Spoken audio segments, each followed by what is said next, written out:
जिब्राइल अमीन अलैहिस्सलाम, नबी फरमाते हैं कि जब भी जिब्राइल अमीन मेरे पास आते हैं तो 4 बातों का बहुत ज्यादा तस्करा करते हैं। बहुत तबलीगी मजलिस होगी आज, मौजू बन गया। कहा कि 4 बातों का जिब्राइल बहुत ज्यादा तस्करा करते हैं। इतना ज्यादा तस्करा करते हैं कि मुझे लगता है कि ये चारों चीजें जो मुस्तहब हैं ये कहीं वाजिब ना हो जाएं। या अली, यानी इतना तस्करा करते हैं जिब्राइल, जब भी आते हैं, मतलब 18,000 दफा है तो 18,000 मर्तबा ये बात की। क्या बात की?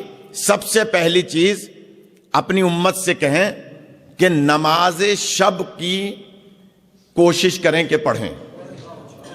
या अली, नमाज शब यानी जिसको हम तहज्जुद की नमाज कहते हैं, ज्यादा ताकीद करते हैं जिब्राइल कि नमाज शब पढ़ें, नमाज शब पढ़ें, नमाज शब पढ़ें। और मैं ये बात बच्चों के लिए अर्ज कर रहा हूं, नौजवानों के लिए, जिसका कोई रोजगार का मसला है वो 40 दिन रेगुलर नमाज शब पढ़ ले। मैं सैयद इस बात की गवाही दे रहा हूं, मेरा तजर्बा है। 40 दिन अगर आप रेगुलर नमाज शब पढ़ लें, 11 रकत जो नमाज है रात को जो पढ़ी जाती है, मासूमीन पे वो वाजिब होती है और आम मोमिन पर सुन्नत है, मुस्तहब है, उसे पढ़नी चाहिए। रोजगार का मसला हमेशा के लिए हल हो जाएगा। रिस्क में इतनी वसअत होगी कि आप बेबहा खजाना मिलेगा। 40 दिन रेगुलर कर लें, उसके बाद भी पढ़ें, लेकिन 40 दिन में कोई नागा ना करें। सरकार फरमाते हैं, जिब्राइल अमीन मुझे ताकीद करते हैं कि नमाज शब। अच्छा, नमाज शब तो वो पढ़ेगा जो पंजगाना पढ़ता होगा। या अली, गौर नहीं फरमा रहे भाई, शब की नमाज तो वो पढ़ेगा ना जो पंजगाना पढ़ता होगा। जो 5 वक्त की नमाज नहीं पढ़ता तो वो नमाज शब कैसे पढ़ेगा? इसका मतलब है उसको पहले पंजगाना नमाज को रेगुलर करना होगा, फिर नमाज शब को रेगुलर करना होगा। तो पहली चीज क्या है? बोले शहजाद मियां, पहली चीज क्या है? नमाज शब। दूसरी चीज का सरकार फरमाते हैं कि जिब्राइल ताकीद करते हैं मसवाक करना, या अली, बुर्श करना। फरमाते हैं हर नमाज से पहले मुस्तहब है कि बुर्श करें। या अली, बाज लोग महीना महीना दांत नहीं मांजते और फरमा रहे, लिहाजा हुक्म है बुर्श करें। बच्चे खास तौर पे नोट करें, जो बच्चे सुबह बुर्श करते हो, शाम पे करते हो, हाँ सुबह शाम 2 दफा ना दे, 2 दफा करना है कम से कम बच्चों को, जिन पे अभी नमाज वाजिब नहीं है। लेकिन जो बड़े लोग हैं कम से कम 5 दफा। इतनी ज्यादा ताकीद है।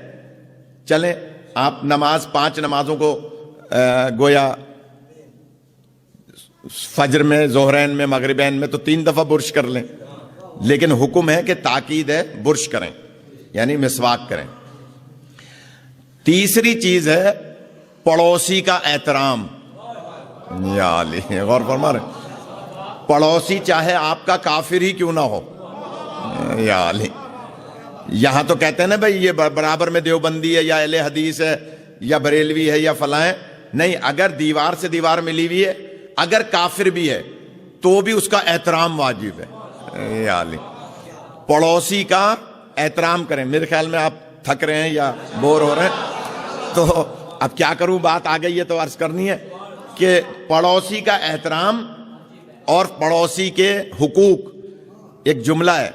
सरकार फरमाते हैं कि मुझे ऐसा महसूस हो रहा था कि बार बार जिब्राइल कह रहे हैं पड़ोसी का हुकूक, पड़ोसी के हुकूक, पड़ोसी के हुकूक। नबी फरमाते हैं मुझे ये महसूस होने लगा कि कहीं अल्लाह पड़ोसी को दूसरे पड़ोसी की जायदाद में तो हिस्सेदार नहीं बना रहा। यानी इतना ज्यादा पड़ोसी का हुकूक। अब जरा दिल थाम के बैठें जो बीवी से लड़ते हैं। नबी फरमाते हैं चौथी बात, 3 बातें हो गई, मैं इसमें 1 घंटा सर्फ कर सकता था तीनों बातों में। इसमें इतनी तशरीहात हैं। पड़ोसी के हुकूक में मसवाक के फायदे क्या हैं, इसके नुकसानात क्या हैं न करने के, इसी तरह से नमाज शब के फायदे क्या हैं, नुकसानात क्या हैं।